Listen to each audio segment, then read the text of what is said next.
You are divine.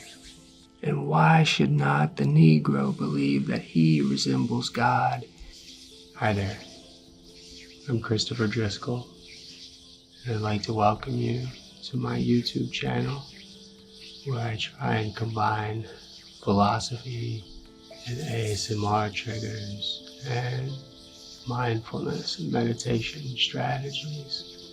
The channel is an effort to bring together the different aspects of my life, my professional and personal lives, and invite you to come with me on my own healing journey. And if I can help some folks to heal even just a little bit while I'm working on my own healing, then I think that's a pretty good thing. And today I want to offer just a really short ASMR philosophical meditation on one of my favorite thinkers to teach. And it's kind of counterintuitive, so I want you to hear me out. Hear me out before you click off the channel. I want to share with you the words of a guy named Henry McNeal Turner. Bishop Henry McNeal Turner, to be precise. He lived at the turn of the 20th century, from the 19th into the 20th. And he was a bishop in the AME Church, that is the African Methodist Episcopal Church. AME, AME, AME. He was a well-known leader within the African Methodist Episcopal Church, as churches were so prevalent to do at the time, in the 1890s. They would meet in these conferences. Lots of churches still have conferences today, but this was the heyday of church conferences. Turner was at one of these conferences. He makes a bold, audacious claim. He says, God is a Negro. Now, mind you, we don't use that term anymore, Negro. It's offensive because it's antiquated. Today we use Black or African American to describe Black folks. At the time, he said, God is a Negro. Now let that sink in as a point of empowerment. You know, lots and lots of folks these days hear all about the culture wars and the race wars, how we're fighting with one another. And there's lots of maybe good reasons for that. But I want you all to consider, whether you believe in God or not, whether you believe we should call God source or not, just sit with and think about how powerful it must be to hear that your God looks like you. Think about that. Now put yourself in the shoes of Black folks in the United States at the turn of the 20th century. Jim and Jane Crow laws were cropping up everywhere. A free Black man had to worry about being lynched at every turn, seemingly. This isn't me race baiting, this is history. It's history, it's our shared tragic history. But here Turner comes and he tells a group of Black folks, God is a Negro. This was powerful, powerful, powerful. I want to read a bit of what he says.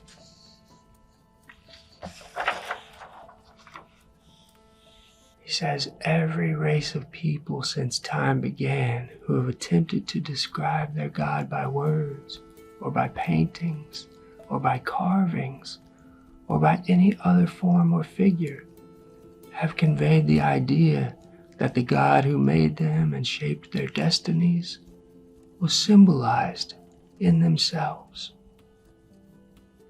And he says, and why should not the Negro believe that he resembles God as much as other people.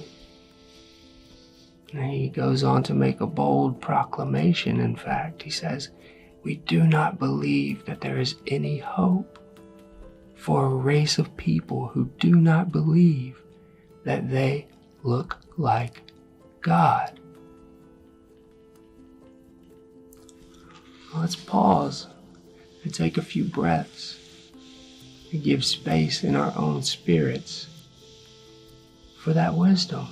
And I mean it. Let's just take a few breaths.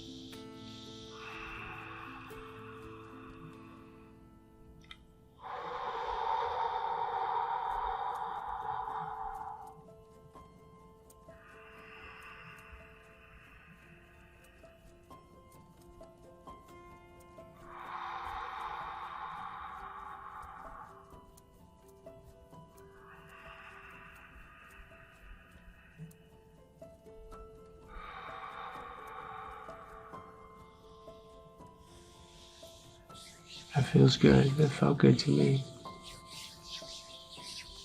I don't have much more to say or to offer for this video. That is the wisdom. Now in my classes, I teach you a lot more about Turner and about why he's saying what he's saying, and about the historical precedents that he's both relying on and also pushing against. For a long time in the Western world, God, and especially Jesus, was depicted as a white man. Imagine if that's not you, how that might play out for you. Some of you might feel this kind of religious tension when you talk to family members or friends who might go to church. It just doesn't fit. It's not your story. But we can certainly politicize, and in ways we should, take historical and sociological stock of what Turner's saying. But there's a more specific, more focused, more important, I'd say, way to think about what he's saying. And it's simply this: you are divine. God is a Negro ought not be received by anyone as a charge that other people are not divine. It's a statement about how incredible we all are as humans. If only we could see and feel just how incredible we are. You, me, we are divine. All of us. Black, red, yellow, purple, white, blue, fuchsia. All of us. Some of you might think of this as having God inside of ourselves. Others might think of this as being made in the image of God. The takeaway here and now is simply this: you are divine. God is a Negro. God is a Negro. Now, before you think I'm supposed to follow that up by saying God is a white man, stop and think about what is conveyed in the idea of Negro or black. Black or Negro is not an ethnicity. It's a shared experience of suffering and of marginalization. Now, do we all share in that experience? No, we don't. But we do all share in a human experience that allows us to have some sort of empathic resonance with what it means to suffer, what it means to be dispossessed. That's the point where Turner's words resonate for all of us if we would have ears to hear them. God is a Negro is not some sort of exclusive statement about how God only cares about certain people. No, it's not. It's a statement about how we are all connected in our experiences of suffering, not insofar as they're the same experiences, but insofar as if we are attentive to them, if we don't ignore or hide from them, but take them on as ours, then we are empowered with divine agency. You are, I am, black, brown, red, yellow, white, all of us. To say that God is a Negro in this moment in history for Turner was essentially to state a paradox, an oxymoron like jumbo shrimp. There's God on the one side with these classic attributes of being all powerful and all knowing, all present, and all good. Blackness is the experience of being associated with the exact opposite of all of those things. That's a tough pill to swallow if you're coming from that group. It's also a tough pill to swallow if you're coming from the group who's responsible for setting that dynamic in motion. And so,